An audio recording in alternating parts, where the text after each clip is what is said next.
Assalamualaikum warahmatullahi wabarakatuh. Perkenalkan nama saya Anissa Safrila dengan NIM 202200885. Di sini saya akan menjelaskan mengenai akuntansi pertanggungjawaban dari mata kuliah akuntansi manajemen. Pertama, di sini ada akuntansi pertanggungjawaban. Desentralisasi atau decentralization adalah delegasi atau wewenang pengambilan keputusan kepada jajaran manajemen yang lebih rendah di dalam sebuah organisasi. Nah, organisasi yang terdesentralisasi itu tentunya membutuhkan sistem akuntansi pertanggungjawaban yang menghubungkan antara kekuasaan pengambilan keputusan manajer tingkat yang lebih rendah dengan pertanggungjawaban hasil dari berbagai keputusan yang diambil. Nah, kadar desentralisasi tergantung pada luasnya otoritas pengambilan keputusan yang didelegasikan oleh manajemen puncak kepada lapisan manajemen di bawahnya. Manajer-manajer ini tentunya mengembangkan otoritas untuk membuat sebuah keputusan-keputusan tanpa harus meminta persetujuan dari manajemen yang lebih tinggi. Istilah pertanggungjawaban juga digunakan untuk setiap bagian dari suatu organisasi yang manajernya itu memiliki kendali atas dan bertanggung jawab atas biaya laba atau investasi. Nah, menurut Garrison pada tahun 2015, tiga jenis utama pusat pertanggungjawaban itu ada pusat biaya atau cost center, ada pusat laba atau profit center, dan yang terakhir itu ada pusat investasi atau investment center. Nah, tingkat atau kadar tanggung jawab di peringkat dari yang paling rendah pada pusat biaya sampai yang paling tinggi yaitu pada pusat investasi. Selanjutnya saya akan mengenai pusat-pusat pertanggungjawaban. Pertama di sini ada pusat biaya. Pusat biaya atau cost center ini adalah pusat pertanggungjawaban di mana manajer pusat biaya ini memiliki kendali atas biaya yang dikeluarkan dan otoritas untuk mengambil keputusan. Nah, keputusan yang mempengaruhi biaya tersebut, Departemen Layanan seperti akuntansi keuangan, administrasi umum, hukum, dan personalia biasanya diklasifikasikan sebagai pusat biaya. Manajer biaya pusat diharapkan untuk meminimalkan biaya biaya sambil menyediakan tingkat produk dan layanan yang diminta oleh bagian lain dari sebuah organisasi. Contohnya seperti manajer fasilitas manufaktur akan dievaluasi setidaknya sebagian dengan membandingkan biaya aktual dengan berapa banyak biaya seharusnya untuk tingkat output aktual selama periode tersebut. Varians biaya standar atau varians anggaran fleksibel ini seringkali digunakan untuk mengevaluasi kinerja pusat biaya. Nah, pusat biaya juga merupakan jenis pusat pertanggungjawaban yang digunakan secara luas. Hal ini tentunya karena bidang-bidang dalam manajer itu mempunyai tanggung jawab dan otoritas atas biaya dapat diidentifikasikan dengan cepat pada sebagian besar perusahaan. Selain itu, pusat biaya dianut secara luas karena sedemikian banyak segmen bisnis yang tidak mempunyai tanggung jawab pendapatan besar kecil pusat biaya tergantung pada aktivitasnya. Nah, dalam pusat biaya juga ada akuntansi pertanggungjawaban pusat biaya.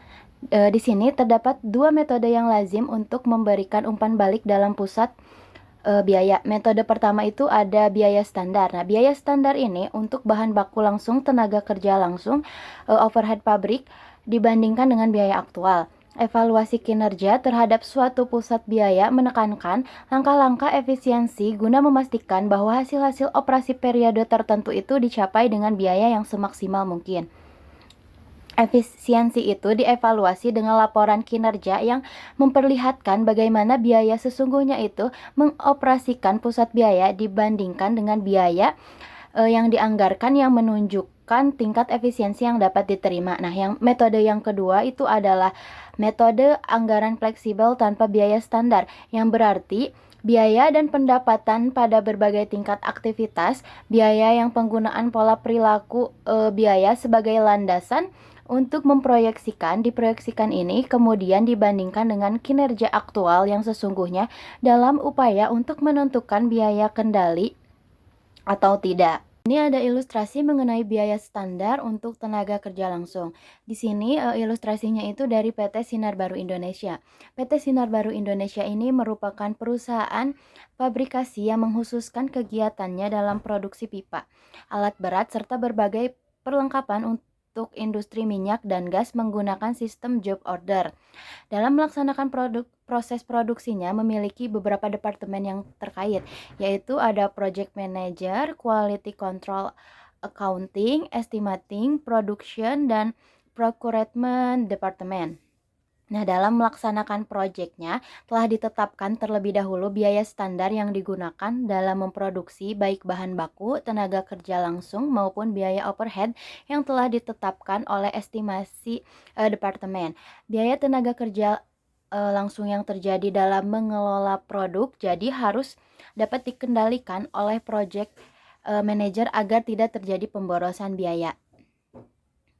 Nah, biaya standar tenaga kerja langsung seringkali tidak sesuai dengan biaya aktual tenaga kerja langsung, sehingga menyebabkan perbedaan biaya standar dengan biaya aktual tenaga kerja langsung.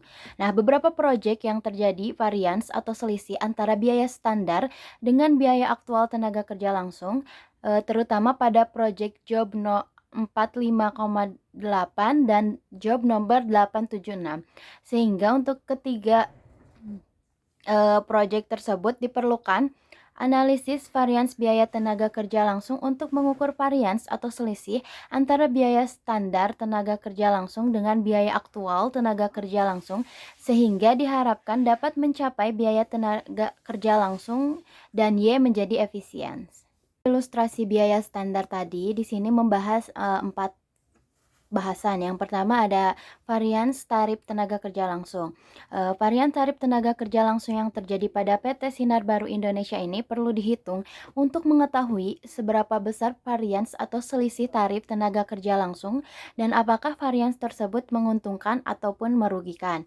Yang kedua, ada faktor-faktor penyebab terjadinya varians tarif tenaga kerja langsung. Nah, varians tarif tenaga kerja langsung yang terjadi untuk menyelesaikan proyek job number 845 yaitu dibutuhkan lebih banyak tenaga kerja yang cukup untuk memiliki keahlian, tetapi tidak diperlukan juga keahlian khusus untuk menyelesaikan proyek yang tidak begitu sulit. Sehingga tarif tenaga kerja langsungnya itu lebih rendah dari tarif standar yang telah ditentukan sebelumnya. Varians tarif yang terjadi pada proyek job nomor 868 ini adalah tarif aktual tenaga kerja langsung lebih besar dari tarif standar yang telah ditetapkan sebelumnya karena tingkat kesulitan yang tinggi dalam penyelesaian proyek tersebut sehingga dibutuhkan lebih banyak tenaga kerja ahli untuk menyelesaikan. Dan waktu pengerjaan yang singkat menyebabkan jam lembur yang tidak dijadwalkan varians. Yang ketiga ada efisiensi biaya tenaga kerja langsung. Nah, varians atau selisih efisiensi biaya tenaga kerja langsung yang terjadi pada PT Sinar Baru Indonesia ini perlu dihitung untuk mengetahui seberapa besar varians efisiensi biaya tenaga kerja langsung dan apakah varian tersebut menguntungkan atau merugikan bagi PT Sinar Baru Indonesia.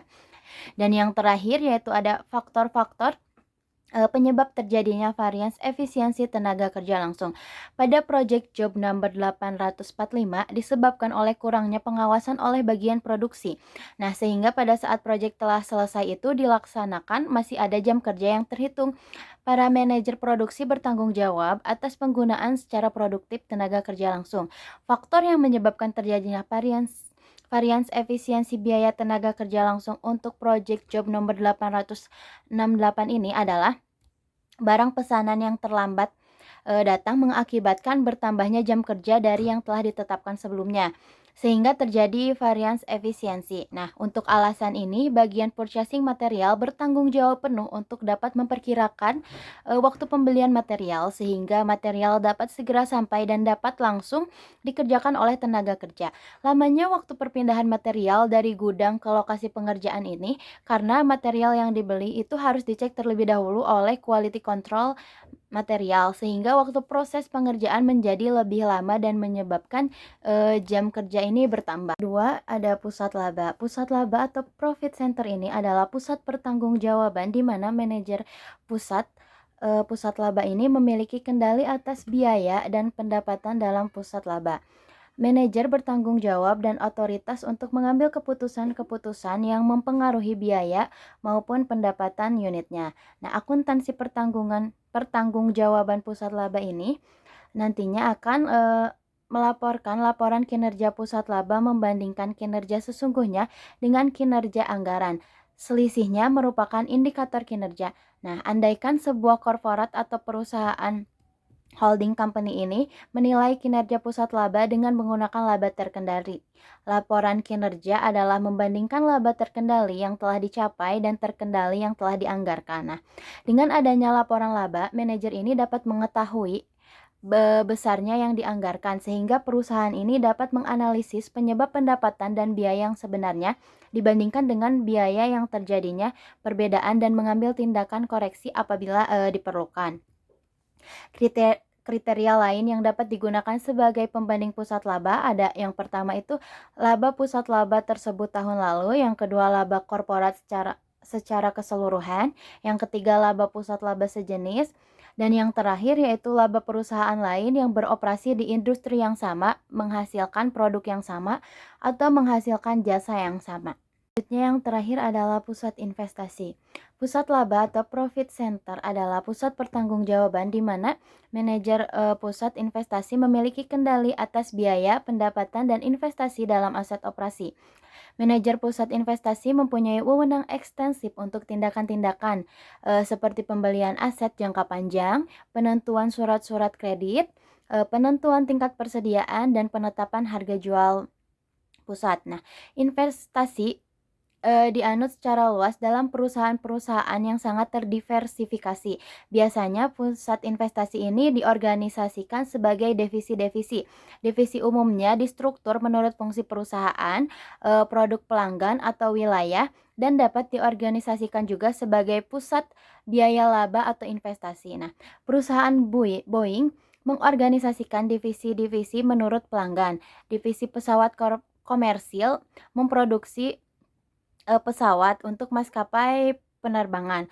Manajer divisi dapat memikul tanggung jawab atas penetapan harga jual produk dan melakukan pengendalian biaya. Selain itu, manajer divisi boleh pula memperluas fasilitas produk melalui pembelian dan juga pelepasan perlengkapan pabrik. Nah, manajer pusat investasi sering dievaluasi menggunakan pengembalian pada invest atau ROI atau ukuran pendapatan tersebut. Sini ada pengembalian investasi atau return on investment. Nah, manajer pusat investasi ini mengembangkan tanggung jawab atas pendapatan dan beban. Laba operasi terkendalikan merupakan bagian esensial dari pelaporan pusat investasi karena mengembangkan tanggung jawab atas pendapatan, biaya, dan investasi. Maka manajer pusat investasi ini memikul tanggung jawab untuk mendukung laba yang konsisten dengan besarnya aset yang ditanamkan dalam segmen yang dikelolanya. Nah, di sini ada rumus ROI dapat dinyatakan sebagai berikut, bisa dilihat pada PowerPoint ini. Nah, jadi pendapatan operasional bersih ini adalah pendapatan sebelum bunga dan pajak dan kadang-kadang disebut sebagai EBIT atau laba sebelum bunga dan pajak. Yang terakhir di sini ada laba residu atau residual income. Laba residu ini merupakan alternatif lainnya untuk mengukur divisi. Nah, adalah selisih antara laba dan kembalian minimal atau minimum required rate of return yang telah ditetapkan oleh perusahaan.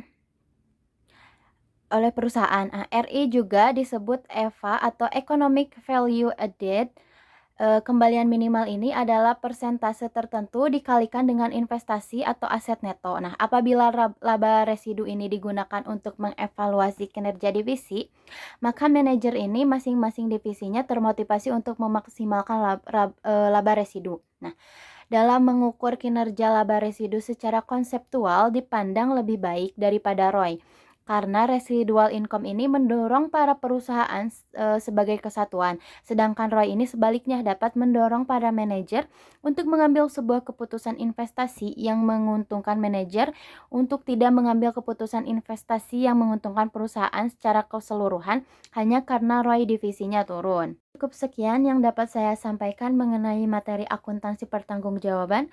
Mohon maaf bila ada kesalahan kata dalam penyampaian materinya karena saya masih dalam tahap belajar. Terima kasih. Wassalamualaikum warahmatullahi wabarakatuh.